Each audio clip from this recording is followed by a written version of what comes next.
Hello, this is George LeMieux, Chairman of the Gunster Law Firm. We are here on Gunster's View from the Top with the Mayor of the great city of Jacksonville, Lenny Curry. Welcome. Thanks, Senator. Good to be with you. It's been a while. It has. Great to see you, Mayor. Let me say first, thank you for the fantastic job you've done for the people of Northeast Florida. I think your city has really been a model of how you've dealt with this epidemic, and congratulations. I know you're not through it yet, but you've done a really great job. Appreciate it. Everybody's working hard around the state, so I'm grateful to be a part of it. Tell us about, I'm sorry, go ahead. I'm just grateful to be a part of a state that's got, leaders at both at our governor that's led on this issue, and then I know I've collaborated with mayors around the state as well. So blessed to be a Floridian. Yeah, we are. Tell us about the state of the reopening in Jacksonville. What's open, what's not open? Where are you in that process? One of the first things that we did when the pandemic started, before we even had safer at home orders, we started work at home orders, weeks ago, well before safer at home. We also shut down concerts, large gathering places pretty early in the process before we moved to later when everybody moved to a safer at home. But now that we're moving into the different phases, following White House guidelines with some tweaks, we're really modeling it and collaborating with Governor DeSantis. So we are now in a full phase one, as is the state. 50% restaurants are open, 50% capacity, that is. We also waived our ordinance code with our city council zoning to allow parking lots and sidewalks to have outdoor dining, which has been incredibly helpful. Retail is at 50%. We hope to have city workers back largely by the first week of June. There's some challenges there that you don't deal with when you're dealing just with the private sector. You know, we have labor union contracts we're working with when you're coming out of when you're in a state of emergency, et cetera. But everybody's working together to get back to a sense of being with people in a safe way and getting the economy going again. And how about commercial businesses downtown, restaurant? You said restaurants. What about hotels? Hotels are open. So I had an executive order on hotels. I don't believe there was a statewide executive order. We lifted that order a couple of weeks ago. So hotels are up and running. The governor allowed Duval County to have their vacation rentals open beginning effective yesterday, I believe it was. And what we're seeing with businesses is, even though they can be back at work right now, some are, they're doing what we've suggested.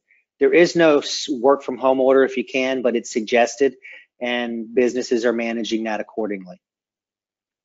So what are you thinking in terms of the next couple of weeks? Do you think that we're going to move to phase two? What's your anticipation about when that might happen? Well, if you look at the guidelines, it's 2 weeks of downward trends, and the trend we're using is a % of positive tests. We are now, this coming Monday, we will be 1 week into a full phase one. So a week from Monday, we could be to a phase two, some version of it, if our trends continue, and it looks like they will. But that will be done in collaboration with the governor and his office.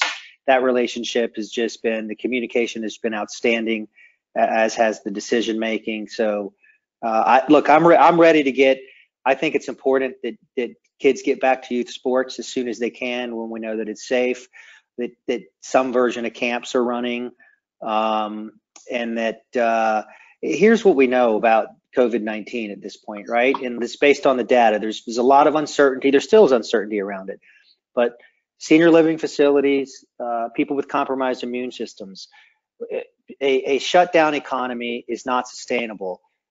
Economic devastation, mental health issues, other health issues that we still don't know the full effects of.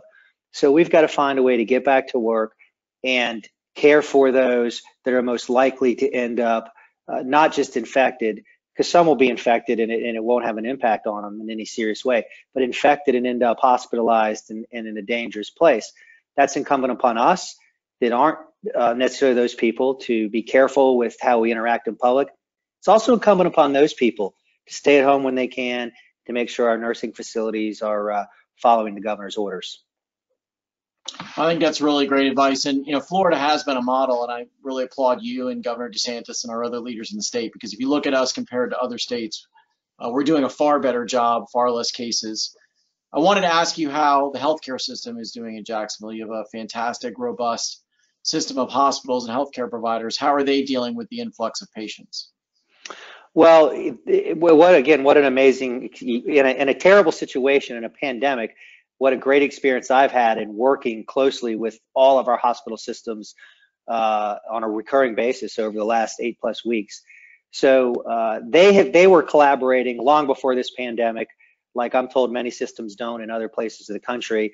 But when the pandemic started, I asked that we could get together weekly on a formal basis via a call and share all the data.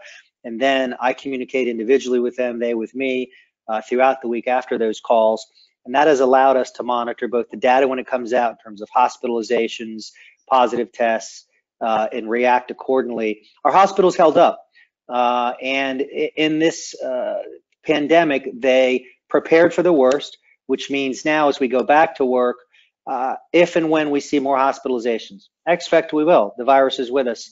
They'll be prepared to handle the load as it comes in. That's great news. Great to hear. Tell us about the port. You know, Jacksport is such a vital economic engine for Northeast Florida and really for the state. How is the port doing? Are imports and exports continuing to run? Port's running, heavy automotive here, so that's taken a hit given what's happening right now. We have had a small uptick in terms of military product, and so that's maybe the upside. But we look forward to the automotive industry getting back to some version of where it was before the economy shut down. And I've talked to folks that are in that business, and I'm told that the demand is strong. Production maybe is an issue for certain types of automotive at this point, but when they can get that under control based on this virus, the demand I'm told is there. It's just a matter of being able to produce and then move. And I know that you in the city have had to expend a lot of resources to help the community through this very difficult time. I'm sure there's been a lot of overtime, a lot of purchasing of equipment that you didn't expect to do, plus reduction in potentially some tax sources with the slowdown in the economy. What do you think this all means for the budget for Jacksonville? Yeah, well, gosh, our bed tax is down, I think 64%. We expect other taxes to be down. We're going to prepare for a very difficult budget year. That's what you have to do, obviously, as a leader, and have to adjust priorities accordingly. Everything we thought this budget would be like 2 months ago, that's all changed. But I'll say this, when you look at economics and finance, and you look at depressions, the depression we had many years ago and recessions, those were some form of a decline, somewhat steep or somewhat flat. And we've never experienced what we experienced in this economic shutdown, which was just this. So we don't really know what the recovery looks like, right? Except that expect a volatility. And maybe at some point with some volatility, there's a robust recovery. I don't think that's out of the question. I think nobody knows. We know demand was strong before all this happened.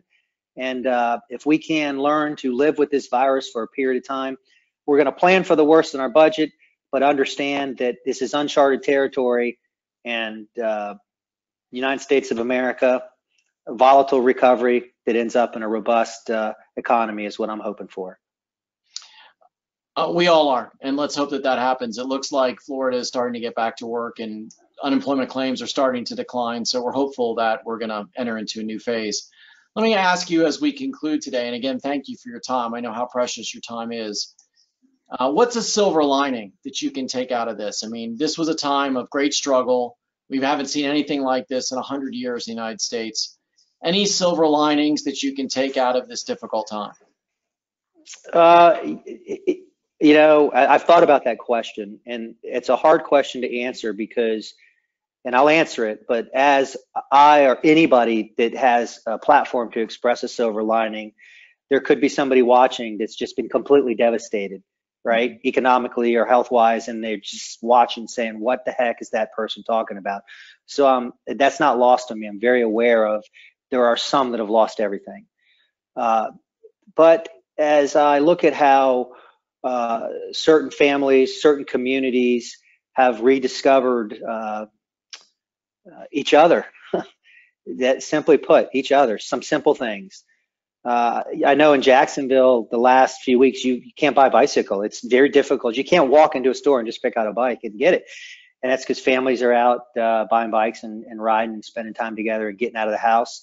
When I'm coming home from work in the evenings in the neighborhoods, I see mass amounts of people. And I say mass amounts. They're with their families. They're distant in a way that is responsible, but they're off of their phones and they're off of their gadgets. And it's almost like the neighborhoods in the America that I grew up in the 70s, frankly.